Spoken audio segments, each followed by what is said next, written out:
अस्सलाम वालेकुम नाजरीन, मैं हूं उमर चीमा एजाज़ सैयद के साथ। आज के टाक शाक में हम कुछ इश्यूज़ पर मुख्तसर और कुछ पर तवील गुफ्तगू करेंगे। आज के मौज़ूआत में सर फहरिस्त इमरान खान की अटक से अडयाला जेल मुंतकिली, दूसरा issue chairman senate Sadiq Sanjrani के भाई के हवाले से है। उनको तौहीन अदालत का नोटिस जारी हुआ है। उनके भाई कौन है, क्या कर रहे हैं, इस पर बात होगी। तीसरा इशू, क्या कोई नई सियासी जमात बनने जा रही है और उसके पीछे क्या उसको इस्टेब्लिशमेंट की सपोर्ट हासिल है। इसके अलावा हम वफाकी ब्यूरोक्रेसी में चलने वाले कुछ इशूज़ पर बात करेंगे और एक डॉक्टर साहब हैं, उनके हवाले से बात करेंगे। एजाज सईद साहब, वेलकम टू द शो। बहुत शुक्रिया। कैसे हैं आप? ठीक ठाक हैं? खरीद हूँ। तो आपको मुबारक हो कि आपकी कोशिशों से शुबाना रोज़ मेहनत से इमरान खान जो हैं वो अटक जेल से अडयाला जेल मुंतकिल हो रहे हैं। लेकिन इमरान खान साहब जाना नहीं चाहते थे यार, वैसे ये अजीब मसला है। पहले इन्होंने कोई पिटीशन फाइल की हुई थी और बाद में जब उस पर फैसला भी हो गया और वो पिटीशन उन्होंने कहा कि मैं तो इधर अब सेट हो गया हूँ। उन्होंने मेरा समझाया कि शायद अटक जेल जो है वो बनी गल है कि मुझे इधर कोई, उन्होंने कहा कि मैं अब इधर मुतमिन हूँ, मैं इधर सेट हो गया हूँ, अब मुझे जो है ना इस उम्र में कोई आगे पीछे ख्वार ना करें। लेकिन यह है कि अदालत का हुक्म है, वो हुक्म जो है वो तहरीर हो चुका था। जब खान साहब ने कहा, उन्होंने कहा मैं पिटीशन भी विड्रा करता हूँ। लेकिन अदालत भी सोचती होगी कि हम कोई एक नए पंगे में पड़ जाएंगे, लोग कहेंगे जी कि लाडला जो है उसकी बात किस हद तक सुनी जा रही है। लेकिन एजाज, इसके अलावा एक टेक्निकल इशू भी था। वो ये था कि साइफ़र के हवाले से जो समात जारी है उसमें जो जज साहब हैं उन्होंने एक मोबाइल अदालत ही चला रहे थे कि वो कभी अटक जेल में जाते थे, कभी इधर आके शाह महमूद कुरैशी को सुनते थे जुडिशल कॉम्प्लेक्स में। तो फिर यह है कि जब शाह महमूद कुरैशी जो हैं वो भी अटक जेल में, उधर अडयाला जेल में हैं, तो अब यह है कि खूब गुजरेगी जब मिल बैठेंगे दीवाने दो। इमरान खान और जो शाह महमूद कुरैशी हैं उनका दोनों का जो ट्रायल है वो उधर ही होगा। साइफ़र के हवाले से भी कोई FIA के एतराज़ात थे कि इसका कोई इन कैमरा ट्रायल होना चाहिए। तो मेरे ख्याल उसमें भी अदालत ने कहा कि आप हमें लिख कर दे दें, हम इस पर गौर करेंगे कि क्या इन कैमरा होना चाहिए कि नहीं। ज़्यादा चांसेस ये हैं कि इन कैमरा ही होगा। और वैसे भी अदालत जब जेल में जाएगी, उधर जाके लगेगी तो उधर कौन से रिपोर्टर होंगे। अगर आपने भी कवर करना हुआ तो आपको पहले किसी जुर्म में जेल जाना पड़ेगा और वो भी आपने कहना है कि मैंने अडयाला जेल में जाना है। तो लिहाजा ये है कि इमरान खान की जब हम बातें कर रहे हैं, उनकी मुंतकली का अमल जारी है। साकब बशीर जो हमारे कोर्ट के रिपोर्टर हैं, मेरी अभी उनसे बात हुई है, तो वो कह रहे हैं कि यानी कि वो जब तक आपका प्रोग्राम ख़त्म होगा तो इमरान खान मुंतकिल हो जाएंगे। नहीं, सुबहान हमारे जियो के रिपोर्टर हैं। अगर आपने जियो देखा होता ना तो आपको ये बात कहने की ज़रूरत न पड़ती। इमरान खान साहब मुंतकिल हो गए। अच्छा, अडयाला जेल में मुंतकिल हो गए। ठीक है, आप जियो देखा करें। अच्छा, ठीक है, शायद। लेकिन दूसरी बात यह है चीमा साहब कि जो इमरान खान साहब की अडयाला जेल मुंतकली है, वो चीमा साहब अडयाला जेल जो है ना, जेलों के एतबार से बाकी जेलों की सरदार है, जेलों की मैरियट होटल है। अच्छा, ठीक है। वो इसलिए चीमा साहब कि अडयाला जेल में कमोबेश हमारे सारे वज़राए आज़म रहे हैं। आप भुट्टो साहब पिंडी जेल में रहे, वो इस पर्टिकुलर अडयाला जेल में नहीं रहे। भुट्टो साहब के बाद जितने भी वज़राए आज़म आए, बेनज़ीर भुट्टो साहब आई, वो अडयाला जेल में रही। नवाज शरीफ साहब अडयाला जेल में रहे, राजा परवेज़ अशरफ अडयाला जेल में रहे, यूसुफ रज़ा गिलानी अडयाला जेल में रहे, शाहिद खाकान अब्बासी भी अडयाला जेल में रहे। तो जो अब इमरान खान भी जा रहे हैं और अब इमरान खान साहब, मेरे ख्याल है कि अगर आप वज़ीर आज़म बने हैं या आपने बनना है तो उसके लिए आपका अडयाला जेल में जाना ज़रूरी है। आपके CV में अडयाला की जो यात्रा है ना वो बड़ा ज़रूरी है। तो ये हुई है। और दूसरी बात यह चीमा साहब कि अडयाला जेल जो है उसमें इमरान खान साहब की जो मौजूदगी है वो दो चीज़ों को डिटरमिन करती है। एक तो ये है कि देखना ये होगा कि क्या इमरान खान साहब को बाकी कैदी, बाकी जो लोग हैं उनसे मिलने की आज़ादी होगी। ये देखना पड़ेगा कि क्या उनके साथ क्या रवैया होता है। तो इमरान खान साहब अडयाला जेल में, याद है आपको, नवाज शरीफ साहब के AC उतरवाना चाहते थे। अब मेरी इतलात के मुताबिक इमरान खान साहब को गालबन उसी जगह पे रखा जा रहा है जहाँ पे नवाज शरीफ साहब रहे थे और उसी बैरक में उसी जगह पे रखा जा रहा है। तो खैर ये होने जा रहा है। इसके ऊपर तो मेरे ख्याल में आगे चल के काफ़ी बातें होती रहेगी। लेकिन आप ये बताएं कि वो सादिक संजरानी वाला के भाई का क्या मामला है, वो बता दें। आप तो इस तरह पूछ रहे हैं जैसे आपने मामला हल करना है। नहीं मैं जानना, मैं क्यूरियस हूँ कि ये जो है ना मामला अभी जस्टिस बाबर सत्तार साहब हल कर रहे हैं और इस आज बड़ी इंटरेस्टिंग गेम चल रही है ओवरऑल। एक तो ये है कि एक पिटीशन जो है वो एक कोई साबिक सेक्रेटरी हैं सुमेरा नज़ीर सिद्दीकी, और वो जो हमारे चीफ़ इंफॉर्मेशन कमिश्नर हैं शोएब सिद्दीकी, उनकी मेरे मुख्तरम वाइफ हैं, तो उनके केस से शुरू हुई कि वो भी घर की मुतलाशी थी कि उनके पास कोई घर था, मेरे अहले को आगे हाउसिंग वाले कह रहे हैं कि आप इसकी इंटाइटल नहीं हैं, मुस्तहिक नहीं हैं, तो वो उनको उसके लिए वो पिटीशन उन्होंने फ़ाइल की हुई। उधर से आगे 3 जजेस का भी मसला है कि उनके भी घर नहीं है, जिसमें जस्टिस बाबर सत्तार हैं और दूसरे वो भी हैं। तो उन्होंने पिटीशन के दौरान उनको भी पूछ लिया कि हमें घर क्यों नहीं दिए जा रहे, और उन्होंने कहा कि ये घर ना देना जो है ये एक जुडिशरी की इंडिपेंडेंस जो है, आज़ादी, उसको अंडरमाइन करने के मुतरादिफ है, लिहाजा वो मामला भी चल रहा है। अच्छा, इस दौरान एक और बंदा काबू आ गया। हाई कोर्ट ने इनसे रिकॉर्ड मंगवाया हुआ था कि किन लोगों के पास जो ग्रेड 22 के घर हैं। ग्रेड 22 आपको पता है कि इधर जो है ना F6 जो कोसार मार्केट है, इसके इर्द गिर्द ये कोई मेरे ख्याल 40-42 घर हैं जिधर सेक्रेटरीज़ रहते हैं। उस पे एक पूरा वो एक जो है ना बैटल जोन बना होता है जी, कि हर एक बंदे की कोशिश होती है कि वो उधर करे। और जज साहबान जो हैं इस्लामाबाद हाई कोर्ट के, इनको भी घर नहीं मिले हुए, इनका बार बार कोई तय हो रहा है जी कि इनको डिप्लोमेटिक इनक्लेव में कोई घर दे दें, उधर से कोई प्राइम मिनिस्टर समरी नहीं अप्रूव करता, कभी कोई इशू आ जाता है, तो लिहाजा वो भी इधर ही फिर जो सेक्रेटरियों के घर हैं ना उधर ही कोई जगह तलाश करते हैं कि इधर हमें भी घर दे दिया जाए। तो उधर जो है एक और बंदे को घर मिला था जिसका नाम है राज़क संजरानी। और राज़क संजरानी कौन है? वो सादक संजरानी का भाई है। सादक संजरानी कौन है? चेयरमैन सेनेट है। अच्छा, राज़क संजरानी को किस तरह घर मिला? एजाज राज़क संजरानी की पता है कितनी उम्र है? वो जिस तरह आप कहते हैं ना ये हमारा यंग रिपोर्टर, और ये वो आपके ये नहीं कि आप समझें कि एक यंग MD है। अच्छा, ठीक है, हाँ, कि वो आपसे छोटा है अभी। अच्छा, उसकी उम्र होगी 38 साल, 38 ईयर्स। 38 ईयर्स। और एजाज वो 24 साल का था जब वो सैंडिक मेटल लिमिटेड का MD बना था। अच्छा, कि तालीम उनके पास थी, कोई बाहर से पढ़ के आए हैं या क्या तालीम हुआ? नहीं थी, बस वो ये था कि सादक संजरानी का भाई था। अच्छा, और उसकी तालीम थी, उसने BSc इंजीनियरिंग की हुई थी, और जो पोस्ट थी उसके लिए जो तजर्बा चाहिए था, पहले नंबर पे इंजीनियर होना ज़रूरी था, जो कि एक मेटलर्जी के रिलेटेड जो काम है उसका इंजीनियर हो, और उसके लिए 25 साल का एक्सपीरियंस चाहिए था। ठीक है। लेकिन ये चूंकि उनके भाई थे और इनको लगा दिया गया। सादक संजरानी उस टाइम किधर थे? सादक संजरानी जो हैं वो उस टाइम जो प्राइम मिनिस्टर का मुआयना कमीशन होता है, यूसुफ रज़ा गिलानी के, वो मुआयना कमीशन के चेयरमैन थे प्राइम मिनिस्टर के, और उन्होंने अपने भाई को उस टाइम लगवा लिया। और इनका मामला जो है वो उस टाइम भी यानी कि बाद में भी नैब में चलता रहा, और उसमें ये आया जी कि ये इलीगल तरीके से अपॉइंटमेंट हुई है, जिसमें जो यूसुफ रज़ा गिलानी है उनको भी एक्यूज़ डिक्लेयर किया गया। सादक संजरानी साहब बड़े टैलेंटेड आदमी हैं इसमें, बहुत ज़्यादा। और सादक संजरानी आपको पता है कि सेंटर बनने से पहले, बल्कि यानी कि अब वो इंस्पेक्शन कमीशन का चेयरमैन बनने से पहले, वो कोई ये जो है ना हॉप पावर लिमिटेड, उसके डायरेक्टर्स में थे, बोर्ड ऑफ डायरेक्टर्स में से। अच्छा। जब वो खुद उतरे थे अपने भाई को उधर लगवा दिया डायरेक्टर, जो उस टाइम वो 24 साल का भी नहीं था जब वो उधर डायरेक्टर था। एनीवे, अब ये है कि उसका केस नैब में भी है, जो कि अभी सोया हुआ है। जिस तरह होता है ना फाइलें जो हैं कोई थोड़ी सी हिल-जुल रही हैं। हाँ, हिल जुल नहीं रही, नहीं तो वो नैब जो है अपनी इंक्वायरी में कंक्लूड कर चुका है कि इस बंदे की अपॉइंटमेंट इलीगल है। लेकिन एजाज वो बंदा 2008 से MD है। अच्छा। और ये कौन सी जगह है? ये जो जैसे हम कहते हैं ना कॉपर और गोल्ड प्रोजेक्ट जो है हमारा सैंडिक में, बिल्कुल उधर ठीक। ये वो इलाका बनता है जो संजरानी साहब का है। संजरानी साहब नोकंडी के हैं। ये जो है डिस्ट्रिक्ट है चागी है, जिधर वो एडमी धमाके हुए थे। अब ये है कि एजाज, ये बात सिर्फ इधर नहीं है कि वो MD बने हुए ठीक हैं। है। अब ये है कि उधर जो है ओवरऑल मिनरल्स की एक्सप्लॉयटेशन होती है। इसके हवाले से एक हमारे रिपोर्टर हैं, बहुत अच्छे रिपोर्टर हैं, यानी कि जो एक सही मायनों में एक इन्वेस्टिगेशन का काम करते हैं, वो है अकबर नोतेज़ई कोयटा से। उन्होंने एक दफ़ा बड़ी डिटेल स्टोरी इस पे की, ठीक है। और पूरे मौक़िफ़ के साथ की, जिसमें राज़क संजरानी का भी मौक़िफ़ लिया, बाकी लोगों के भी मौक़िफ़ लिए, और उसमें जो इल्ज़ामात थे वो बड़े सीरियस किस्म के एलिगेशन से, जिसमें ये भी शामिल था।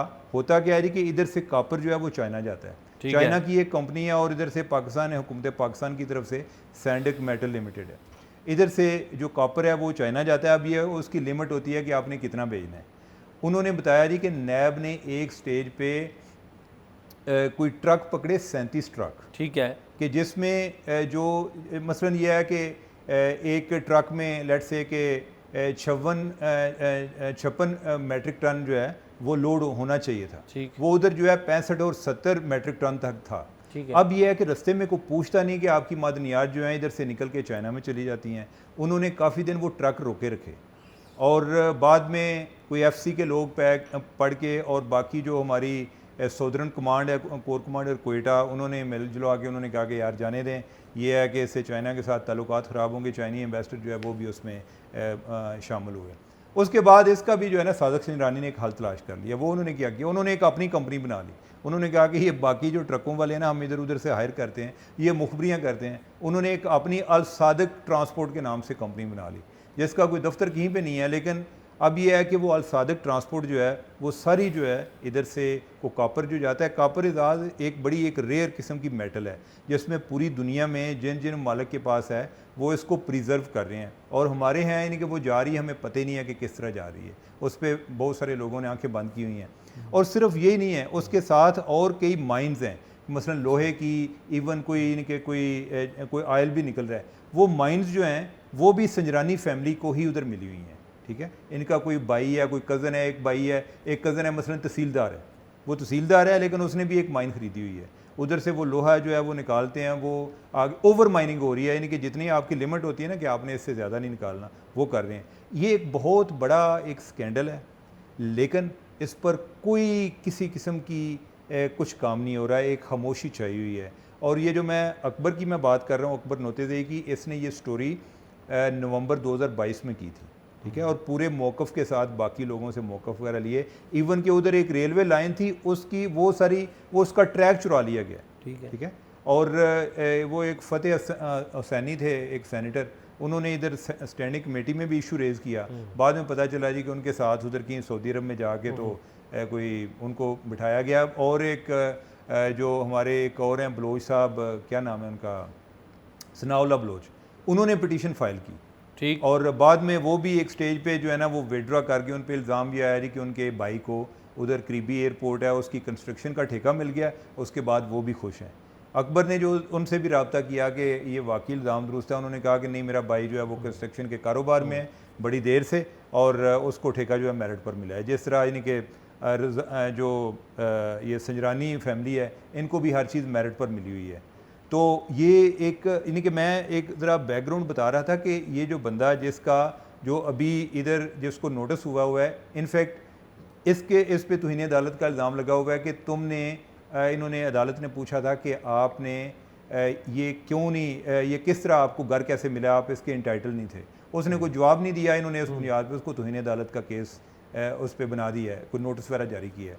तो वो कहते हैं ना, हर कहानी के पीछे, हर दाग के पीछे एक कहानी होती है। इधर जो है ये हर इशू के पीछे भी एक इशू और एक बहुत बड़ा इशू चल रहा है। तो नैब जो आजकल काफ़ी एक्टिव है लेकिन इस मामले में ओवरऑल खामोश है। तो ये इसका एक बैकग्राउंड है जो राज़िक संजरानी है उसके हवाले से। तो आगे आप बताएं कि एक नई पार्टी बनने जा रही है जिसके बारे में पहले जो मुस्तफ़ा खोखर हैं उन्होंने भी जिक्र किया, जो उन्होंने पहले री इमेजिन पाकिस्तान के फोरम से इस पर काफ़ी मुख्तलिफ़ जगह पे कोई डिस्कशंस ऑर्गेनाइज़ की मुख्तलिफ़ सूबों में, और फिर जो है उन्होंने कोई कैपिटल टॉक में बात की कि हम सोच रहे हैं, और कल जो है शाहिद हकान अब्बासी जो हैं उन्होंने भी इस पर बात की कि हम कोई नई पार्टी बनाने का सोच रहे हैं। तो आपको क्या लगता है कि इसके लिए कोई जगह बन पाएगी, या ये आगे कोई इनको किसी तरफ से कोई मुक्तदर हल्के जिनको हम कहते हैं इस्टेब्लिशमेंट की कोई सपोर्ट हासिल है? तो ये इस डेवलपमेंट को आप कितना संजीदा लेते हैं? अच्छा उमर, ये जो नई पार्टी बनने की बात है ये आज की बात नहीं है। ये आज से तकरीबन 4-5 माह पहले की बात है कि जब मुस्तफ़ा नवाज़ ने, शाहिद खाकान अब्बासी, ख्वाजा होती, मिफ्ता इस्माइल और इनके जो साथी हैं, इन्होंने री इमेजिनिंग पाकिस्तान के नाम से, आपको याद है, इन्होंने करवाने शुरू किए थे, सेमिनार करवाने शुरू किए थे। और ये जो सेमिनार इन्होंने इब्तदाई तौर पे करवाए थे, ये 4 सूबों में करवाए थे। इस्लामाबाद में करवाया था, इस्लामाबाद में तो ये खुद हैं, कराची में करवाया था, पेशावर में, लाहौर में, कोयटा में। और वहाँ पर जाकर इन्होंने वो उन इशूज़ के ऊपर बातें की थी जो आम तौर पे पॉलिटिकल पार्टीज़ में इनको नहीं करने दिया जाता था। अब इसमें जो 3-4 बड़े करैक्टर्स हैं उनको अगर आप देख लें, मिसाल के तौर पे Shahid Khaqan Abbasi farmer prime minister हैं, अच्छी उनका नाम है, रिस्पेक्ट से लोग नाम लेते हैं, लेकिन एट द सेम टाइम अपनी पार्टी के अंदर वो काबिल कबूल नहीं है। आपको याद होगा कि मरीम नवाज़ साहिबा को जब सीनियर नायब सदर बनाया गया था तो दबे लफ्ज़ों में शाहिद खाकान अब्बासी साहब ने उसके ऊपर तनकीद की थी, और उसके बाद शाहिद खाकान अब्बासी को जो पार्टी की जो अहम मीटिंग्स हैं उनमें नहीं बुलाया जाता रहा, नंबर 1। फिर ये अमली तौर पर अलग हो चुके हुए थे, तो इन्हें पता लग गया कि अब पार्टी के अंदर शायद उनकी पोजीशन वो नहीं रहेगी, और शायद मियाँ साहब जो है, मियाँ नवाज शरीफ, आपको पता है कि मरीम के ऊपर जो तनकीद की वजह से जो चौधरी निसार अली खान है वो भी अलग हुए थे, याद है ना आपको? हाँ, ठीक है। बिल्कुल। तो मरियम जो है वो PMLN की रेड लाइन है। जी, PMLN की रेड लाइन है। बड़ी खूबसूरत बात कही आपने। तो ये शाहिद खाकान अब्बासी साहब का बैकग्राउंड है। बिलावल भुट्टो जरदारी को मुस्तफ़ा नवाज़ का जो एंटी इस्टेब्लिशमेंट मौक़िफ़ था और मुस्तफ़ा नवाज़ की जो बाज़ दोस्तियाँ थी वो पसंद नहीं थी, और मुस्तफ़ा नवाज़ को ने पहले तो बिलावल के तर्जमान थे वो, इन्होंने पहले उससे ओहदे से इस्तीफ़ा दिया, और बाद में इनके ये बार बार इस्टेब्लिशमेंट पे तनकीद करते थे, तो जरदारी साहब ने कहा कि जरदारी साहब चाहते थे कि वो सेनेट की जो सीट थी, ये ह्यूमन राइट्स कमेटी में थे, तो वो छोड़ दें। तो ये दोस्तियाँ उनको कौन सी पसंद नहीं थी? मुख्तलिफ जो लोग हैं, पर्टिकुलरली बलूचिस्तान से ताल्लुक़ रखने वाले लोग हैं, फिर PTI में फवाद चौधरी हो गए, और लोग भी थे जो जो जो बिलावल पे बहुत तनकीद करते थे, तो उनसे ये भी इतलात हैं कि उन्हें ये भी था कि ये एजाज सैयद जैसे बागी आदमी के साथ भी ये मिलते मिलाते हैं, तो ये भी कोई उनको पसंद नहीं आया। अच्छा, चलें ठीक है। तो खैर उमर, पहले तो हुआ ये कि उन्होंने इस्तीफ़ा, जो वो सेनेट के ऊपर उनकी नज़र थी कि जी हम सेनेट से डराएंगे इसको, तो इससे इस्तीफ़ा सेनेट की सीट का मांगेगा, वो डर जाएगा और वो इस्तीफ़ा नहीं देगा। ये जो फॉर्मर लॉ मिनिस्टर थे पीपल्स पार्टी के, वो उनके ज़रिए बात हुई थी, तो इन्होंने मुस्तफ़ा ने फौरी तौर पे उनको इस्तीफ़ा दे दिया, और फिर बाद में उन्होंने, और साथ ही फिर उन्होंने पार्टी से इस्तीफ़ा भी दे दिया। ये उन्होंने एक इमेज दिया, या ये उन्होंने एक जेस्चर दिया कि ये अगर आपको मेरी तनकीद अच्छी नहीं लगती और आप ये डराना चाहते हैं कि मैं सेनेट से जाऊंगा, तो ठीक है मैं पार्टी से भी इस्तीफ़ा दे दूँ, तो फिर वो पार्टी से अलग हो गए। तो इन दो की जो बैकग्राउंड ये है। तीसरे मिफ्ता इस्माइल है, आपको पता है मिफ्ता इस्माइल मुस्लिम लीग नून के बड़े इनर कोर में चले गए हुए थे। अच्छा एजाज, वैसे अगर जो है for the sake of time, ठीक, अगर ये चीज़ों का मेरे ख्याल है कि लोगों को कुछ ना कुछ आइडिया होगा, आप इनके फ्यूचर के बारे में बताएं कि क्या ये कामयाब हो जाएंगे पार्टी बनाने में और उसको चलाने में। मैं उमर ये समझता हूँ कि पहले थीसिस क्या है उसके ऊपर बात करते हैं, और फिर अगली बात करते हैं कि कामयाब होंगे या नहीं। मेरे ख्याल में थिंकिंग क्या है, थिंकिंग उनकी ये है कि जिस तरह भारत में आम आदमी पार्टी जो केजरीवाल है, वो इस तरह से कामयाब हुए हैं कि उन्होंने सर्विसेज के ऊपर बात की है, लोगों के काम किए हैं, अपने जो इलाके हैं वहाँ पर लोगों को सर्विसेज दी हैं। दूसरी बात यह है कि इनकी थिंकिंग ये है कि इस वक्त एक बहुत बड़ा वोट जो है वो एंटी इस्टेब्लिशमेंट वोट है, जो कि इमरान खान साहब के साथ है, लेकिन लोगों की एक बहुत बड़ी तादाद ये भी समझती है कि इमरान खान साहब परफॉर्मर कोई नहीं है, काम कोई नहीं करते, यानी कि उनसे तकरीरें करवा लो, सुल्तान राय की बढ़ के मरवा लो, लेकिन काम परफॉर्मेंस उनकी नहीं है। फिर एक बहुत बड़ा तबका है जो कि शरीफ ख़ानदान और जरदारी ख़ानदान के भी ख़िलाफ़ है, तो ये सोचते हैं कि इनको अगर कोई स्पेस मिलनी है तो वो स्पेस मिलेगी कि जो शरीफ ख़ानदान और जरदारी ख़ानदान से जो लोग नफ़रत करते हैं और वो समझ रहे हैं कि इस वक्त जेन्युइन लोग मौजूद नहीं हैं, तो जेन्युइन पार्टी इनकी होगी कि क्योंकि इनके पास बड़े आदमी हैं, बड़े लोग हैं। एक तो ये है।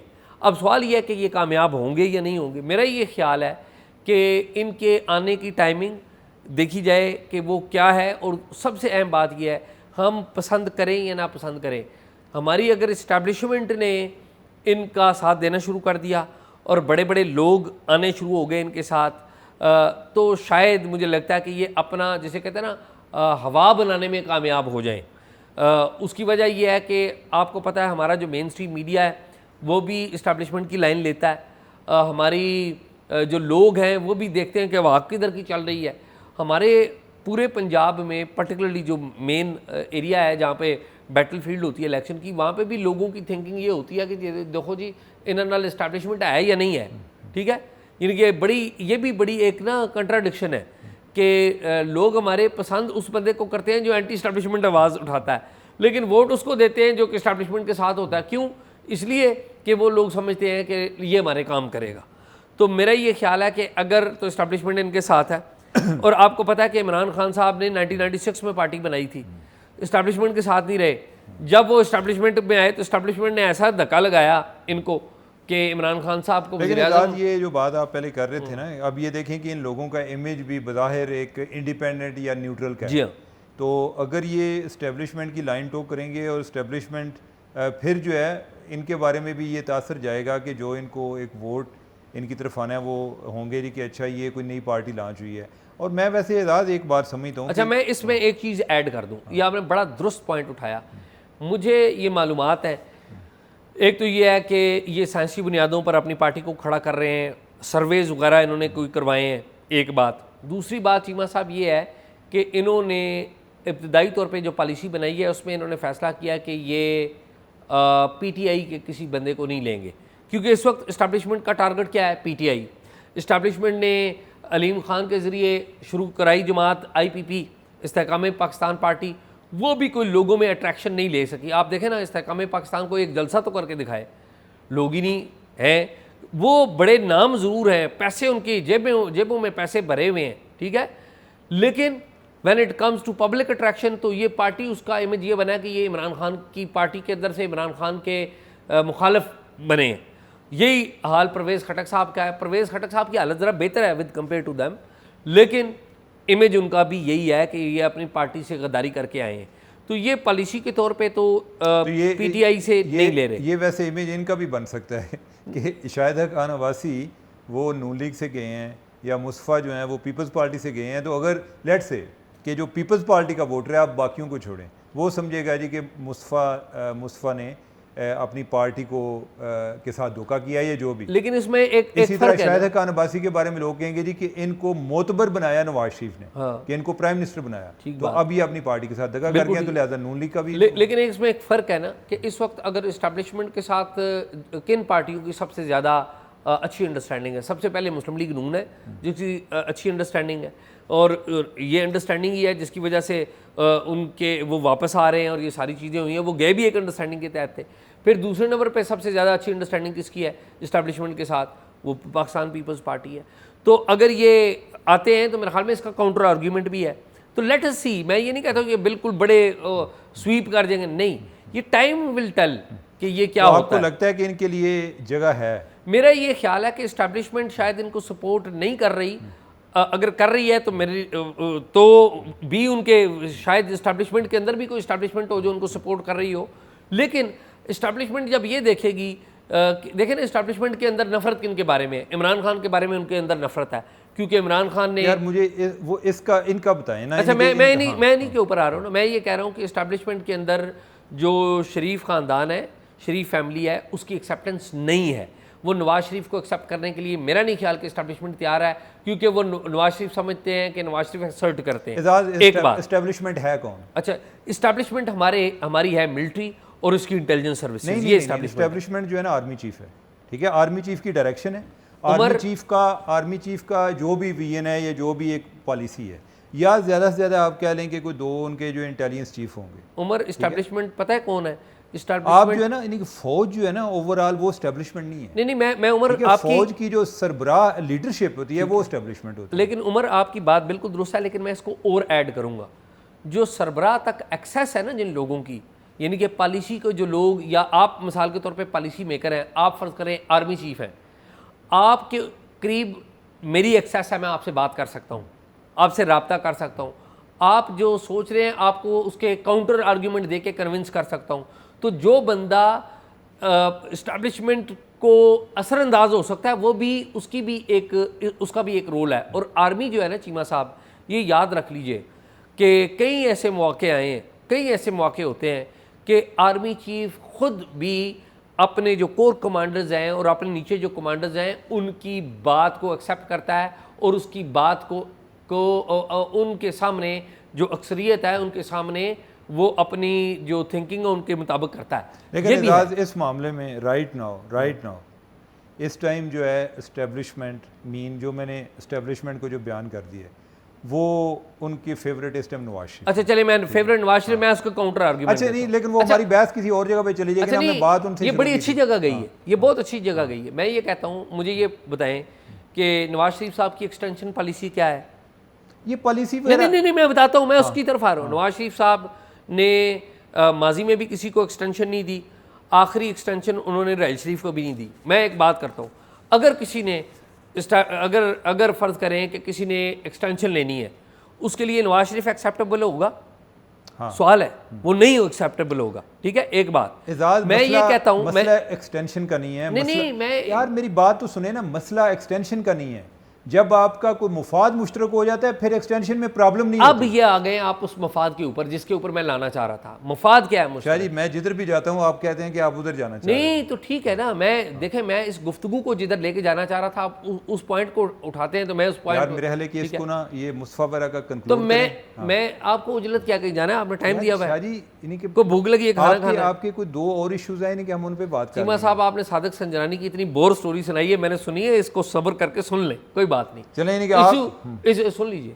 अर्ज ये है कि इस वक्त अगर इस्टेब्लिशमेंट को देखें ना, तो इस्टेब्लिशमेंट, मेरा नहीं ख्याल कि वो डिसलाइक करेगी इस आइडिया को। मेरा ये ख्याल है कि इस्टेब्लिशमेंट इस आइडिया को लाइक करेगी और ये इसको कैपिटलाइज करने की कोशिश ज़रूर करेंगे। मेरी बात ख़त्म हो गई है, मेरे ख्याल में आगे चलते हैं। शायद आपने सादिक संजरानी का मेरे से बदला ले लिया, अब आगे चलते हैं। अच्छा आगे बात करें। चले वो और कोई बदला रह गया ना तो आगे। नहीं, मैंने आपकी अभी जो है ना सादिक सेक्रेटरी संजरानी की गुफ्तगू में मैंने कोई भी बात नहीं की थी, आपकी मैंने पूरी आराम से सुनी थी, आप बाहर में कर रहे हैं। अच्छा यानी कि वो सेक्रेटेरिएट ग्रुप के चीमा साहब ग्रेड 19 से 20 के सेक्रेटेरिएट ग्रुप के ऑफिसर्स हैं, उनको 9 अगस्त को उनकी प्रमोशन हुई है। अच्छा, अब मामला ये है कि उनको 9 अगस्त को तो प्रमोशन हो गई है, लेकिन उनकी पोस्टिंग नहीं हो रही। अच्छा, अब मामला ये है कि आपको पता है चीमा साहब, जो ब्यूरोक्रेसी होती है वो हुकूमत का और रियासत का भी दिमाग होती है।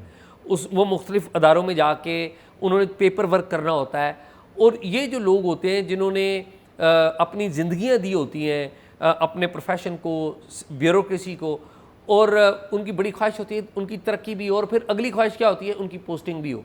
तो अब ये मामला पड़ा हुआ है इस्टेब्लिशमेंट डिवीजन के पास, और ये ऑफिसर्स 9 अगस्त से पोस्टिंग का वेट कर रहे हैं। ये मेरे ख्याल में चीमा साहब, मुझे एग्जैक्ट नंबर नहीं पता, इसलिए मैं एग्जैक्ट नंबर लेने से नंबर बताने से गुरेज जाऊँ, लेकिन इनकी जो तादाद है ना तकरीबन 12 से प्लस माइनस है। अच्छा, ये है मेरे पास एग्जैक्ट नंबर है। 20 में या 18 से 19 से 20 में गए। अच्छा, ठीक है।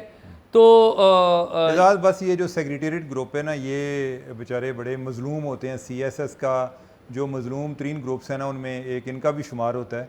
और जो सीट्स कोई DMG से बच जाती हैं या पुलिस सर्विस से बच जाती हैं, या इवन कोई इनकम टैक्स वाले हैं वो भी डेपुटेशन पे आ जाते हैं, उनसे बचती हैं, तो फिर इनको जो सेक्रेटेरिएट ग्रुप जिसको OMG, ओ माई गॉड, यानी कि ऑफिस मैनेजमेंट ग्रुप, इनको वो दी जाती हैं। और ये, लेकिन ये है कि उनको उनकी कैरियर मैनेजमेंट अच्छी होनी चाहिए और उनको उनकी पोजीशन मिलनी चाहिए। अच्छा चीमा साहब, एज हम ये गुफ्तगू कर रहे हैं तो मुझे अभी पता चला है कि ये मसला रिजॉल्व हो गया है। अच्छा, सेक्रेटरी इस्टेब्लिशमेंट जो है उन्होंने इस बात का नोटिस लिया है और फौरी तौर पे इन ऑफिसर्स की जो पोस्टिंग है वो कर दी है। तो मेरे ख्याल में सेक्रेटरी इस्टेब्लिशमेंट ने ना टॉक शॉक की गुफ्तगू सुन ली। हाँ शायद ये मामला है। नहीं, लेकिन शायद मैंने देखा है, मुझे लगता है कि जब हम टॉक शॉक कर रहे होते हैं ना, लोग अपने काम छोड़ के, रोटी छोड़ के वो सारे ये देख रहे होते हैं कि इधर बात क्या। अच्छा, वैसे ऑन ए लाइटर नोट, ये तो आपने लाइटर नोट पे बात की, लेकिन मैं आपको जेन्युइनली बताऊं कि सेक्रेटरी इस्टेब्लिशमेंट जो है ना, मैंने उनके बारे में बड़ी अच्छी बातें सुनी उनके बारे में अच्छी बातें सुनी है। और मुझे ये पता है कि जब भी उनके सामने कोई चीज़ नोटिस में लाई जाती है ना उनके, तो वो फौरी कार्रवाई करते हैं। बाय द वे, पिछले दिनों मैं किसी सेक्रेटरी साहब के बारे में स्टोरी कर रहा था, तो मैं सेक्रेटरी इस्टेब्लिशमेंट को ज़ाती तौर पे नहीं जानता हूँ, तो मैंने उनको, लेकिन वो आपको ज़ाती तौर पे ज़रूर जानते हैं। अच्छा नहीं, मैंने उनको सवाल भेजे, उस सेक्रेटरी साहब को भी भेजे और सेक्रेटरी इस्टेब्लिशमेंट को भी भेजे। मैं सेक्रेटरी एविएशन के बारे में कोई स्टोरी कर रहा था, तो इन्होंने मुझसे बात की और इन्होंने मुझे कन्विंस कर लिया कि वो स्टोरी नहीं है।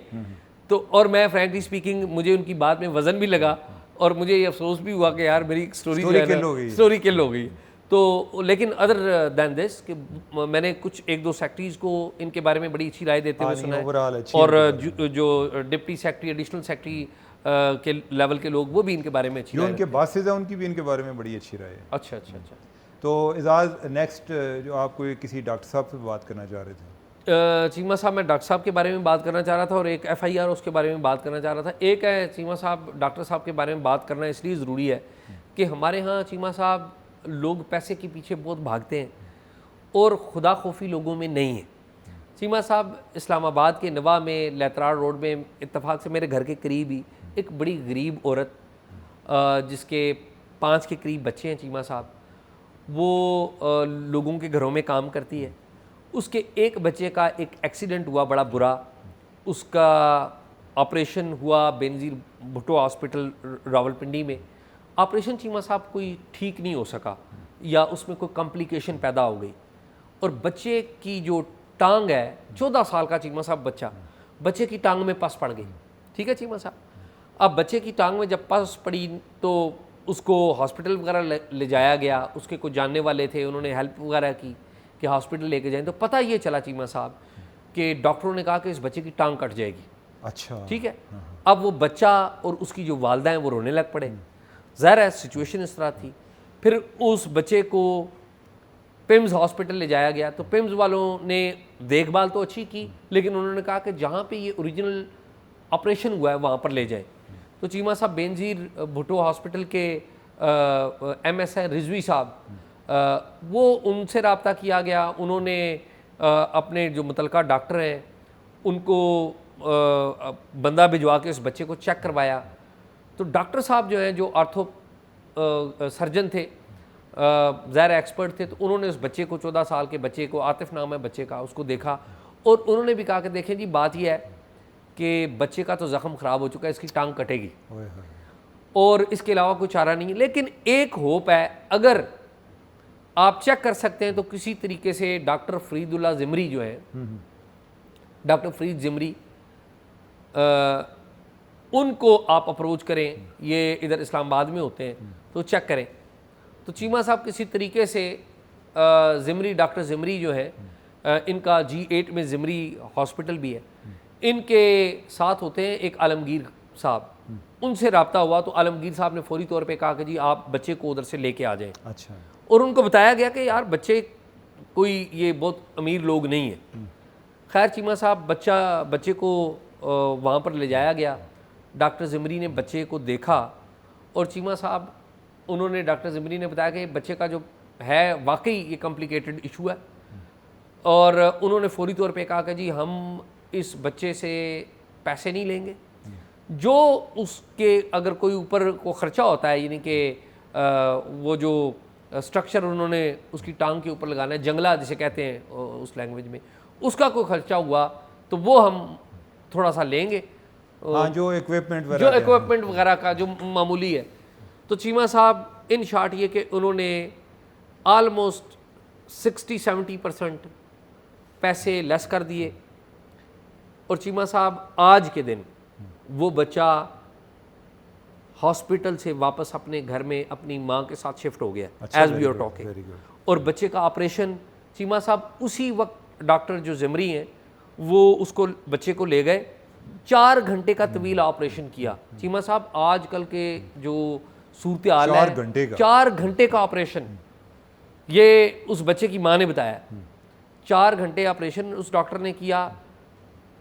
कोई पैसे उस तरह से चार्ज नहीं किए जिस तरह जो आप डॉक्टरों के पास या वकीलों के पास चले जाते हैं तो आपको पता है कि वो, और खुदा खौफी का मुजाहरा किया। चीमा साहब ऐसे डॉक्टर्स हमारे तमाम प्राइवेट हॉस्पिटल्स में भी आने लग पड़े हैं जो गरीब लोगों की मदद करें ना चीमा साहब।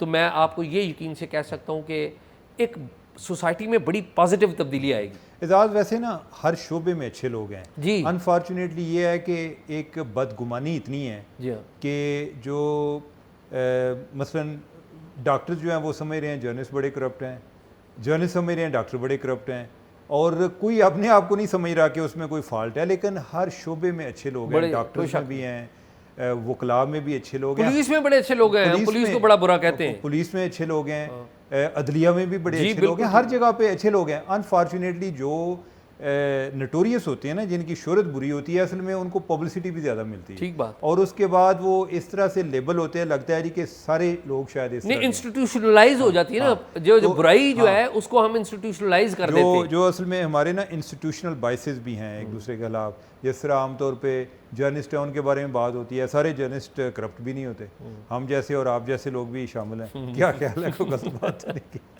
अच्छा, आर्मी के वाले से चीमा साहब, मैं आर्मी का बड़ा क्रिटिक रहा हूँ, आप भी क्रिटिसिज्म करते हैं, लेकिन बाज़ औक़ात आर्मी के ऐसे ऐसे ऑफिसर्स आपको मिलते हैं कि आप हैरान होते हैं कि यार हर जगह पे। लेकिन एजाज में रह लेके जो सबसे इंपॉर्टेंट है, नफरत जो है, नफरत एक व्यक्ति बड़ी है, लेकिन इससे मुआशरा ठीक नहीं होता। बिल्कुल ठीक। हमें कोशिश ये ज़रूर करनी चाहिए कि एक दूसरी जगह पे बैठा बंदा, उसको मैं बुरा क्यों लग रहा हूँ, या मैं इधर बैठा हूँ तो वो मुझे उधर बुरा क्यों लग रहा है। अगर हम आपस में डायलॉग बातचीत शुरू कर दें ना, तो हमारी बहुत सारी बदगुमानियाँ दूर हो जाएंगी। तो एजाज प्रोग्राम ख़त्म या है? नहीं चीमा साहब, एक और अवामी मसला है। एक इस्लामाबाद में बाराकऊ की साइड पे थाना फुलगरा है, वहाँ पर एक राशिदा बीबी हैं, उनके हस्बैंड को 28 अप्रैल को गोली मार के एक साहब ने कत्ल कर दिया, और जो कातिल हैं अप्रैल से लेकर अभी तक पुलिस उनको पकड़ ही नहीं रही। उस खातून का भी 13-14 साल का एक बच्चा है, और वो धक्के खा रही है, पुलिस मुल्ज़मान को पकड़ नहीं रही, और मुल्ज़मान जो है दंदनाते फिर रहे हैं। और ख़तरा किस बात का? ख़तरा इस औरत को भी है और इसके बच्चे को भी है। तो मेरे ख्याल में आई बिलीव के जो पुलिस हुकाम है इसका नोटिस लेंगे, IG इस्लामाबाद को चाहिए, और जो SSP है। एजाज वैसे हमारे मुआशरे में जितने आम आदमी के मसाइल हैं, जिस तरह वो सफ़र कर रहा है, फ्रेंकली हम सफ़र नहीं कर रहे, ठीक है। और लेकिन ये है कि अगर उन लोगों के मसाइल नहीं हल होंगे तो हमारे लिए भी मसला है, ये लोग भी हमारे लिए मसला पैदा होंगे। हमें असल में इसीलिए जब हम जमहूरियत की बात करते हैं, एक आम आदमी को जमहूरियत की समझ इसलिए नहीं लगती, वो कहता है कि जमहूरियत मुझे क्या देगी, नवाज शरीफ को तो प्राइम मिनिस्टर बना देगी, या इमरान खान को प्राइम मिनिस्टर बना देगी, या बिलावल को बना देगी, मैं वोट दूंगा, मुझे क्या मिलेगा, मुझे कोई और नहीं इज्जत मिलेगी क्या? मैं मेरे जो मसाइल हैं कि जो मेरा एक ड्यू राइट है, जो लेजिटिमेट राइट है, वो मुझे मिलेगा या नहीं मिलेगा? तो हमें जो पब्लिक सर्विस लेवल पे चीज़ें जो हैं वो इम्प्रूव करने की बहुत ज़्यादा ज़रूरत है। और किसी गवर्नमेंट के पास ये भी जवाब नहीं है, इधर तो यार कोई इस्टेब्लिशमेंट नहीं रोकती ना कि अगर आप पब्लिक सर्विस लेवल पे चीज़ों को इम्प्रूव करें, पुलिस की परफॉर्मेंस को इम्प्रूव करें, ये जो थाने कचहरी के मसाइल इम्प्रूव करें, तो इससे क्या होगा? इससे आपकी गुडविल बढ़ेगी। और चीमा साहब, इसके लिए ना बुनियादी, जो आपने कहा ना, पब्लिक सर्विस के लिए बुनियादी ज़रूरत है लोकल गवर्नमेंट सिस्टम। और सारी सियासी जमातों को चाहिए कि अभी उनके मैनिफेस्टोज बन रहे हैं, वो लिखें कि लोकल गवर्नमेंट सिस्टम हम मजबूत बनाएंगे, उसको पैसे देंगे। इन्होंने लिख लेना है, इन्होंने करना नहीं है, लिहाजा मेरे लिए ये इंपॉर्टेंट है कि ये करते हैं या नहीं। मैं समझता हूँ कि हमें हर वक्त आवाज उठानी। इनकी जो कॉन्स्टिट्यूशन की भी डिबेट है ना, आइन में इलेक्शन कितने दिन लिखा हुआ है, वो भी सिर्फ ये जनरल इलेक्शन की है, क्योंकि उसके जरिए हमें पावर मिलनी है। बिल्कुल सही। जो लोकल गवर्नमेंट का सिस्टम है उसके जरिए अवाम को पावर मिलनी है, उस बारे में हम परेशान नहीं। बिल्कुल ठीक। तो नाजरीन, आपने हमारी गुफ्तगू सुनी, अपना फीडबैक दीजिएगा। अगर कोई इन्फॉर्मेशन आपने शेयर करनी है तो talkshock777@gmail.com पर हमारे साथ शेयर करें। मुझे और एजाज सईद को इजाज़त दें। अल्लाह हाफिज़।